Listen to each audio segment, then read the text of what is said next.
and just kick it off. So, welcome again, everyone. I'm Karen Nielsen, the Vice President for Philanthropy and Impact at the Idaho Community Foundation. And we also have several of our ICF team members that are on the call today, and they'll help answer questions.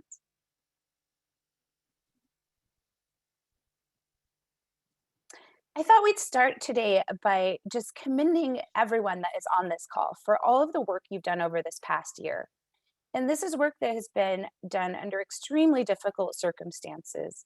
We want to say a huge thank you to all of you for the difference that you make in your communities. So, from all of the staff, board, and volunteers at ICF, I can say that we're super proud to be your partner. For more than 30 years, ICF has worked to ensure that resources that were entrusted to us have been deployed to help address the greatest needs in Idaho communities. And we know that as communities have changed over time, the needs have become more complex and the solutions have become more innovative, and also that local voice is more important than ever. So we really strive to be responsive at the local community level. We inform our work with the knowledge of what is working in communities. And we're always asking ourselves if we're doing all we can to achieve our mission for all Idahoans. Our historic focus has been on geographic diversity in our grant making and local input, but we also continue to talk at an organizational level about equity and inclusion. So when I say that, what I mean is we ask ourselves questions like, are we making an impact in all parts of the community and with all populations? And do local voices truly reflect the changing demographics in local communities?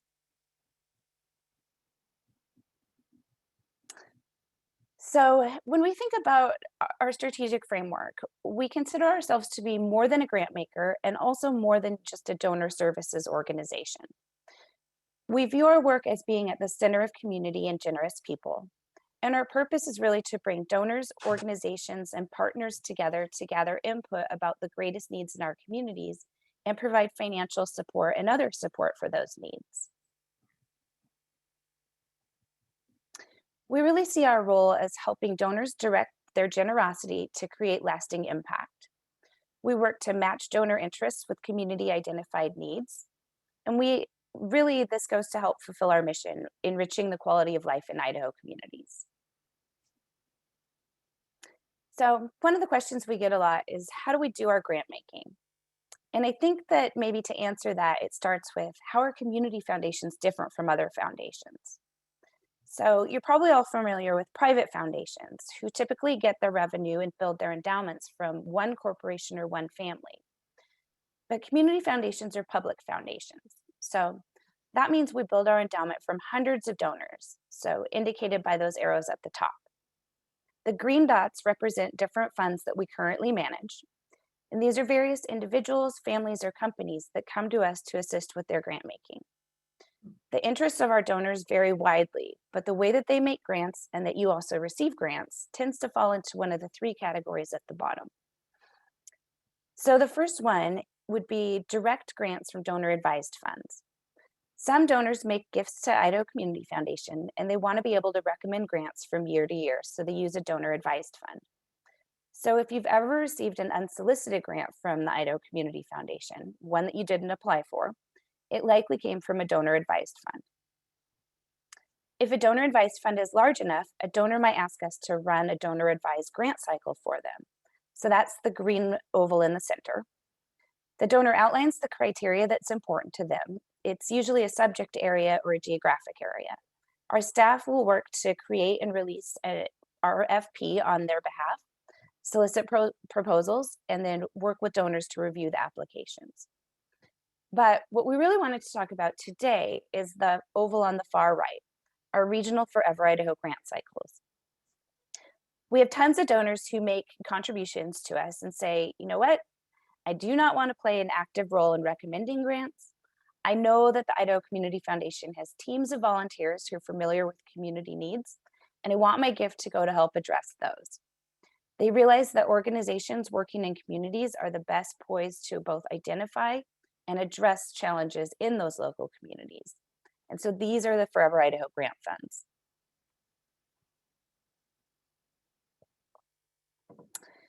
One of the things that we talk a lot about and communicate a lot about is community driven philanthropy.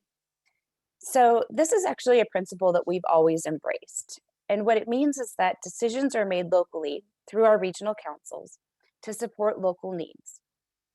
We believe that by partnering with nonprofits and other organizations to create lasting change, that happens by putting decisions about how to address community problems into the hands of those that are working to solve them. This also means that we view philanthropy as building relationships that are built on trust. So, some of the changes that we'll talk about today are really just formalizing our existing practices. Another term I've talked about a lot is community identified needs. So, when I say that, what do we mean? So, you might remember, and some of you may have even participated in a series of community conversations in about 2018, 2019, or some of our other community research efforts. So, what came from those are these four areas of impact. And it's interesting because they were consistent in every community that we talked with, but the way that they manifest themselves in each community is different. But the basic challenges remain the same. And so we also use additional research like the Alice report from the United Way to learn how different populations are impacted in different ways. And so in early 2020, we were working on how to incorporate all of this into our Forever Idaho grant making. But then COVID. So we knew that we needed to spring into action and provide community support. So we created the COVID-19 Response and Recovery Fund in partnership with the Idaho Nonprofit Center and all of the United Ways across the state. Collectively, we raised over $2 million, and we knew that we had to act quickly to get this much needed funding into local communities. We also knew that it had to happen in a way that was not putting additional burdens on nonprofits. So to get there, we provided unrestricted general operating grants. We built rapid response grant making decision teams. We also removed restrictions and reporting requirements from all of our 2019 grants. And I'm really proud to say that to date, we've been able to distribute 1.9 million in COVID related grants. But I think that it's important to share with you some of the things we learned through this COVID grant making process. So, first of all, what we learned was that the needs weren't really different from what we already knew they were, but it was just further confirmation of what those needs are. Our areas of impact were definitely amplified. Needs also manifested themselves differently in our different regions, and many times those were based on pre existing challenges. And we've heard a lot of feedback from grant recipients that the general operating funds that we provided were crucial to providing flexibility. We also learned how important it is to provide a simple application and no requirements on reporting. So that brings us to some of the changes specifically to our Forever Idaho grant program. And what we learned with our COVID funds confirmed many of the things that we thought we knew. But our goals with Forever Idaho remain the same. We want to support greatest needs as identified by local communities. So, through the Forever Idaho grant program, decisions are made by our regional councils. These are groups of volunteers who are familiar with community needs and help us by reviewing proposals and making recommendations for grants. And another change to the Forever Idaho grant program is that based on population and other factors, in 2020, we added a new region, the South Central region, splitting what was the Southwest region into two. I think it's important to note that Forever Idaho supports every county through these four grant cycles. So, who's eligible? All 501c3 public charities can apply, as well as public schools and city and county governments. But if you're part of an organization who's doing charitable work in your community and you don't fall into one of these, or you might not have your nonprofit status yet, you also still might be eligible to receive a grant through the Idaho Community Foundation. We allow something that is called fiscal sponsorship, meaning we can grant to a qualifying organization who accepts funds on your behalf. And if you have any questions about fiscal sponsorships, feel free to give us a call, shoot us an email. We're happy to talk more about what that looks like. All right, before we dive into the specific changes, I think that it's important to touch on what stays the same. The deadlines for each of the grant applications are the same. Our staff is always willing, available to help. Um, we're happy to brainstorm, answer questions, anything that we can do to provide assistance. You'll still apply through the ICF portal for these grants. And of course, our love for all 44 counties remains the same. All right, so now moving on to what's changed. You'll notice when you log in that we have a new streamlined grant application that's intended to make it easier for you to share information about your organization, about how you address community needs, and how you provide value to those you serve. We'll be providing flexible general operating grants instead of specific project-based grants. But of course, what this means is you can still use grants to support specific projects, but they're really intended to provide flexibility. You can also use these funds for more general organizational support. This one is important. We've increased our grant amounts. We know that bigger amounts offer the opportunity for bigger impact. So our new maximum level that will be awarded is $25,000. You'll also notice that there's no longer a spot to request a specific amount, but instead the grant amounts will be based on the overall operating budget size of your organization. And we know that you're all really busy, so we've revised our reporting to be more streamlined and simplified. All right, let's talk a bit about what this cycle will fund. You might recall from previous applications that we asked you to self-select in one of 9 program areas. We're still asking you to choose one of those, but we also are encouraging you to identify whether or not you're working in one of our 4 areas of impact. Since the areas of impact are really represent the greatest needs that have been identified by communities, if you're doing work in one of these, our regional councils will be really interested to learn more about that. And when I talk about areas of impact, I really encourage you to think about the work you're doing and how it might fit into one of those. So, for example, you might be an environmental organization, but you're offering yoga classes out in nature. This is a perfect example of doing work within the health and mental health area of impact.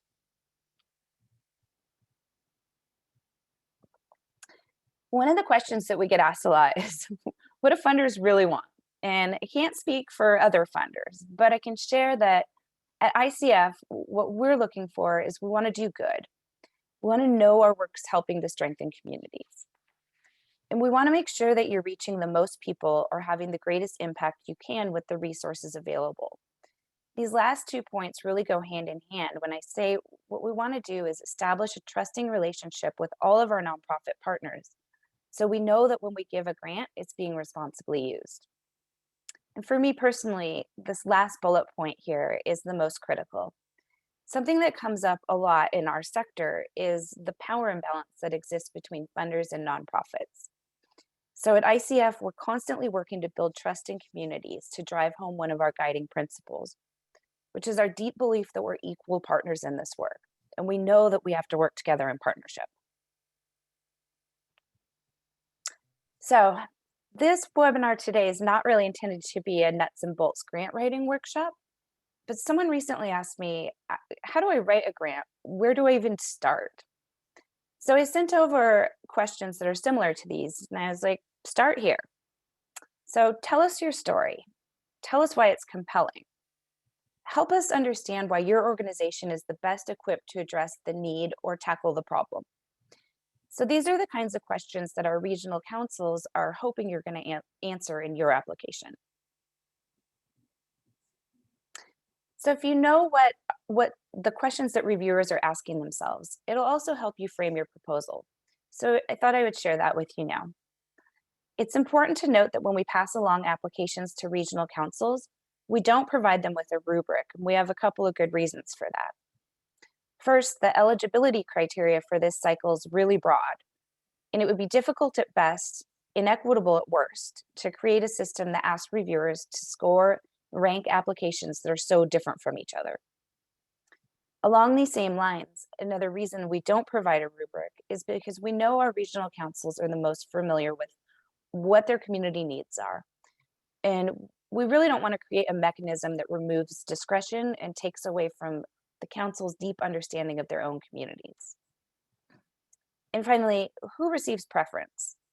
We encourage the regional councils to review proposals through the lens of our areas of impact, but they also have the discretion to award grants based on community needs that are defined by communities. So now that we know what reviewers are asking themselves as they read through the applications, let's talk about the actual application. The Forever Idaho grant application, along with all of our other grant opportunities, is found on our website at idahocf.org. To apply for these grants, you have to create a special ICF login. This is really important. It takes our staff at least one business day to activate your account. So whatever you do, don't wait until the day that the grant is due to log in for the first time, because then you're going to miss the deadline and we're all going to be sad. So this is important. Our staff is always happy to guide you through the application and clarify any questions that you have. But for the sake of this webinar, we wanted to spend our time talking about the parts of the application where people tend to have the most questions, which is around the budget. You'll notice in the new application, we only ask one question about this, and that's, what is your operating budget? And your operating budget is the amount of money that it takes your organization to keep its doors open in the current fiscal year. So what amount of money does it take to pay all of your staff, run all of your programs, things like that? And it's likely going to be the same figure that your board approves every year. So again, there is not an opportunity to fill in a specific request amount. And what that means is you don't have to try and figure out what to ask for. All that you need to do is tell us about your organization, the awesome work that you're doing, and if you're working within one of our areas of impact, and what your operating budget is. And our regional councils will make recommendations based on all that information. So a couple of things that we hope you'll find helpful. And this one is really, really important. Throughout this webinar, I've mentioned that there are priority areas that tend to be funded more heavily by regional councils. But it's also important to know that our regional councils are not the only ones who might see your application. Because remember, we have a whole segment of donors who fall into the first category. They have a donor advised fund with us, and they very specifically ask us to send them the Forever Idaho applications because they use these tools to educate themselves and inform their own grant making. So it's not uncommon if you apply to a Forever Idaho grant cycle, not receive funding through that cycle, but then you might get an email from Sarah just a few weeks later that says a grant is on the way from a separate donor. So we really, really, really encourage you to apply. And so before we open it up for your specific questions, and feel free, start using the chat function right now to enter those. But a couple of the frequently asked questions we get are, is my organization eligible to apply? So as a reminder, all 501c3 public charities can apply, as well as public schools and city and county governments. Can my organization submit multiple applications? The answer is yes, but what we really recommend is that you coordinate across your organization. Generally, only one application per organization is likely to receive funding. All right, but what if I need funding for a specific project and not general support? I think it's really important to keep at the top of your mind that general support means support for anything. So at any point in the narrative of your application, you can feel free to elaborate on a specific project or program in response to one of our questions. But also make sure you make it a point to let us know how your organization is making an impact overall. So I know a lot of you are probably like, but my organization doesn't work in one of these areas of impact. Can I still apply? Yes, yes, and yes. So our regional councils recognize the value that all nonprofits bring to communities. But also, again, think really carefully about how you might actually be doing work within one of those areas of impact. And also remember that the Forever Idaho applications are seen by more than just the regional councils. And finally, just to reiterate, how will we decide how much funding will be given any given application.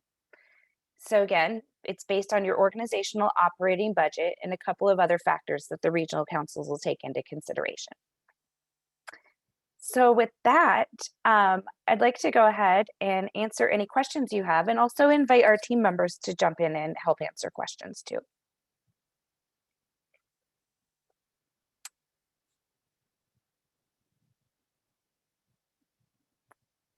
Don't be shy, folks. Just go ahead, use that chat function, type your questions in.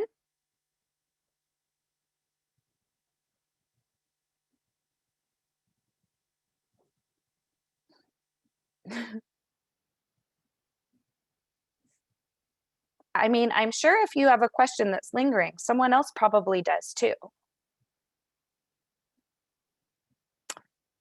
Oh, thanks, Lauren. So percentage of expense budget. I'm not really sure what you're asking. Can you elaborate? So while we're waiting for Lauren to elaborate, Susie, excellent question. When will the awards be announced?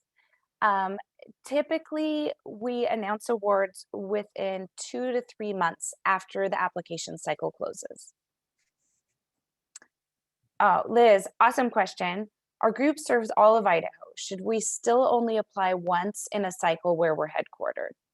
And the answer to that is we actually encourage you to consider applying for any cycle where you're making an impact in the communities within that region.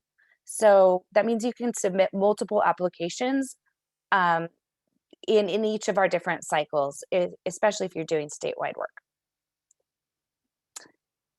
See that? So, oh, go ahead. Hey, we'll tag team this. I see that Lauren asked a question about whether the award amounts will be determined based on a percentage of your operating budget.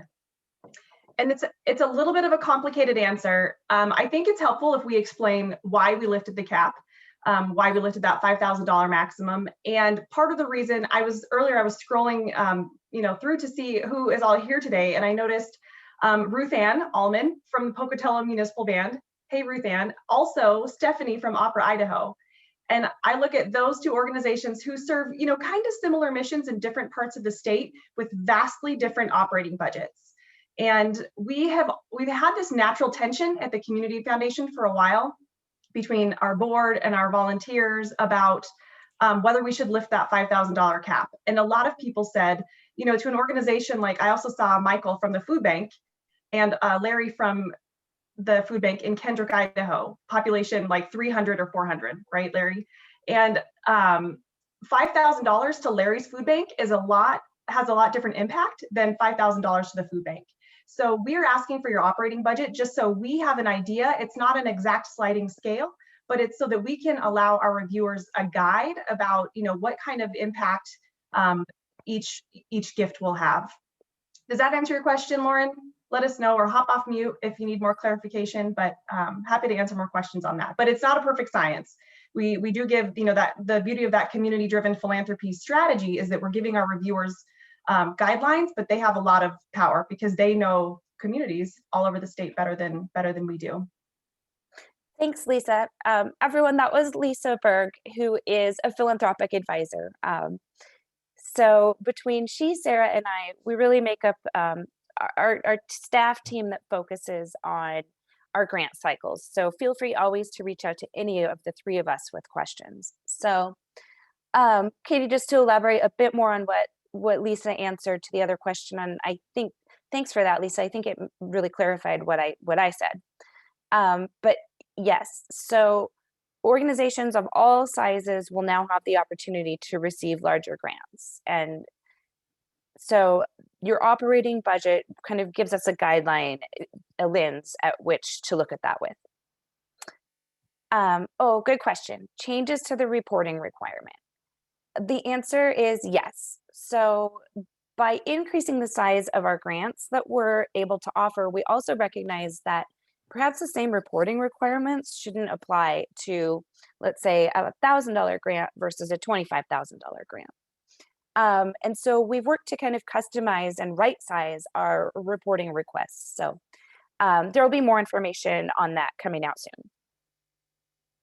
There's a great question from Shannon about you're all volunteer based, so you don't really have an operating budget. And we see that all over the state. So we always recommend that you put in, the amount, what did you spend last year? How much money did it cost you last year to run your programs, to provide the services that you do into the community? Just use that number. And again, that's just a guide for our reviewers. Really, no one's gonna compare that to your 990s, and it's just meant to be a guide. Yeah. And thanks, Claire. I'm glad that you're encouraged to hear about the changes that we're making.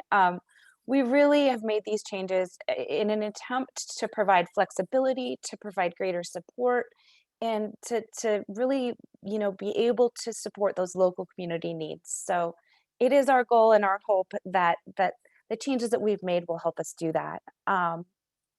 Oh, excellent question. Yes. Grants for South Central and Southwest are still both due on August 15th, but now they're separate applications. And once you get into the grant portal, it's pretty easy to navigate to which application you should use.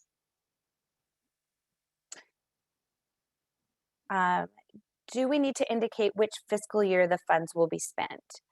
I would indicate that at some point in your narrative. That will be helpful information for our regional councils to know.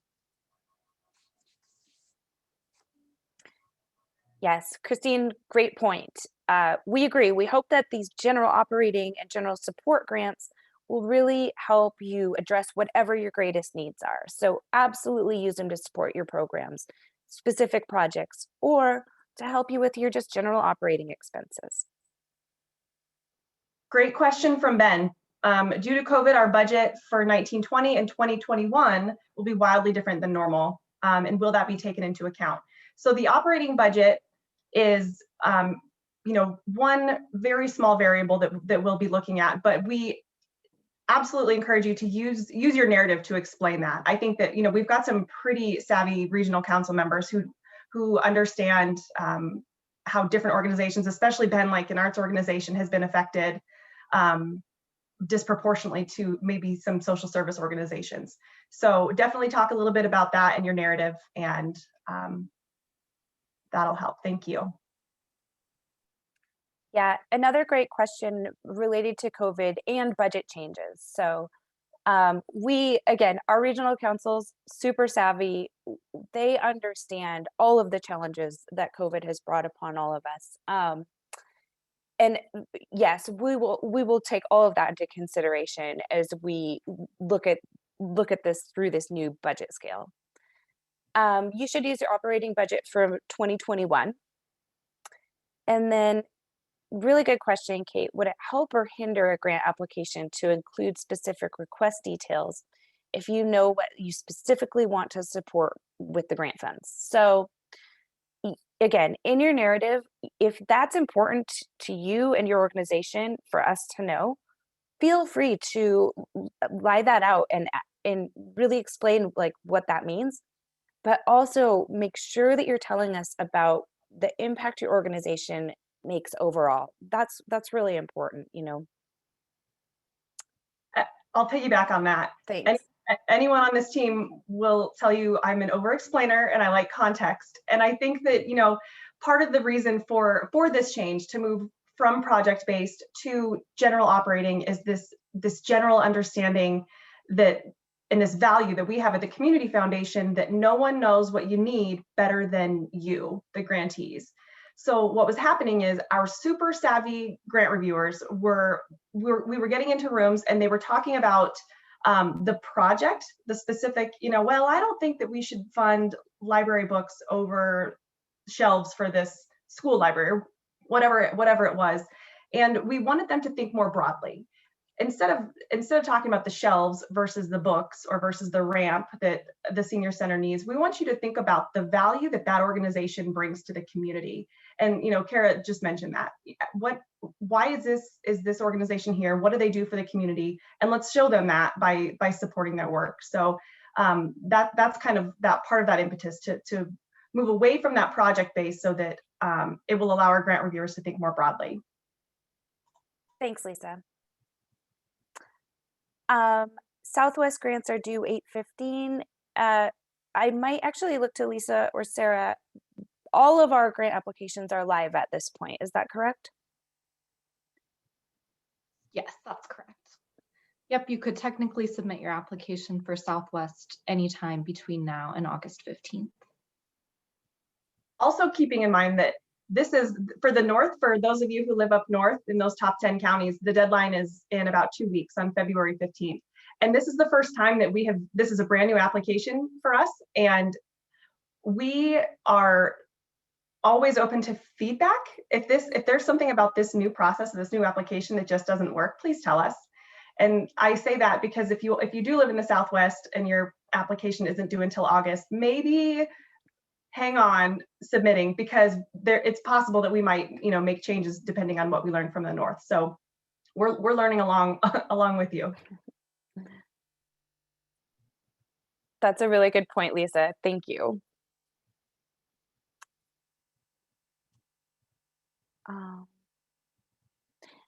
Capital projects. That is another good question.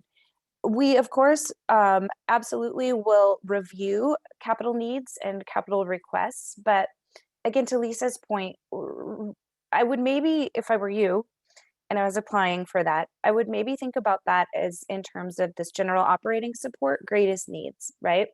So as you're filling out your request, again, think about and tell us about here's the value that my organization brings to my community, and that's the story that you should tell. A great question. Again, now at the North Idaho College Foundation, we have an overall budget that is quite large, but the vast majority are restricted funds. Should we put the projected operating budget for the coming year and include unrestricted funds? So a lot of our larger university partners in particular are struggling with the question of operating budget. And again, our regional councils completely understand that universities have huge operating budgets. Go ahead and use that number. But again, in the narrative, take the opportunity to talk a little bit more about whatever program it is and the impact that that program would have. Oh, and another great question. Hi, Jennifer. No, you do not need to set up a new account for this system if you already have an existing account. All of that will remain the same. Yes, these are great questions. Keep them coming, please.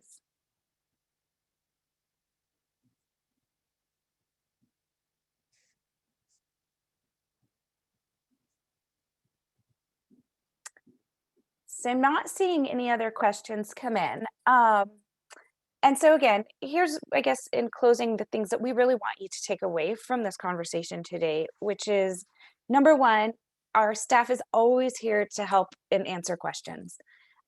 Please feel free, do not even hesitate. Give us a call, email us, however you need to get in touch with us. We would love to connect and then talk a bit more about your organization's specific circumstances. And then number two, the other thing that we want to say is how grateful we are to be your partner in this work, and how grateful we are that you take the time to share about your organizations, how you're making a difference in communities, and just all of the amazing things that you do. So thank you, thank you, thank you for that. And with that, I suppose we will, again, this has been recorded. We'll share it out with everyone that registered for the webinar today. And we will hopefully be able to see all of you soon. So take a bit of time back into your day. Thank you all.